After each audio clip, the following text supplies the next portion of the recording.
নতুন মুখের সন্ধানে প্রতিযোগিতার মাধ্যমে ১৯৮৬ সালে তিনি চলচ্চিত্রে পা রাখেন। ১৯৯০ সালে মুক্তি পায় তার অভিনীত প্রথম চলচ্চিত্র চেতনা। একক নায়ক হিসেবে তিনি প্রথম অভিনয় করেন মনোয়ার খোকনের জ্যোতি চলচ্চিত্রে। পরের গল্পটুকু সবারই জানা। সময়ের পরিক্রমায় অমিত হাসান নিজেকে প্রতিষ্ঠিত করেছেন চলচ্চিত্রের জনপ্রিয় একজন অভিনেতা হিসেবে। সাম্প্রতিককালে অমিত হাসানকে দেখা যায় নেগেটিভ চরিত্রে। ভিলেন হিসেবেও তিনি পেয়েছেন আলাদা গ্রহণযোগ্যতা। অমিত হাসানের ভাষ্য, নেগেটিভ চরিত্রগুলো আমি উপভোগ করি।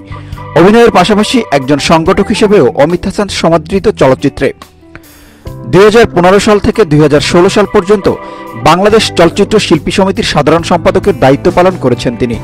চলতি বছরে অনুষ্ঠিত হবে শিল্পী সমিতির নির্বাচন। এই নির্বাচনকে ঘিরে চলছে নানা রকম প্রস্তুতি ও মিটিং বৈঠক। তৈরি হচ্ছে বেশ কয়েকটি প্যানেল। আসন্ন নির্বাচনে অংশ নেওয়ার ব্যাপারে অমিত হাসান বলেন, নির্বাচনে এখনো দেরি আছে, আপাতত কিছু ভাবছি না। সাকিব ও আমি এক প্যানেলের লোক, ও আমার কাছের একটা ভাই। ওর সঙ্গে বসে আলোচনা করে নতুন নির্বাচন নিয়ে সিদ্ধান্ত নেব। সেখানেই ঠিক করব কে সভাপতি আর কে সেক্রেটারি পদে লড়বে। আমরা শিল্পীদের জন্য ইতিবাচক কিছু করতে চাই, শিল্পীদের কর্মসংস্থানের দিকে নজর দিতে চাই।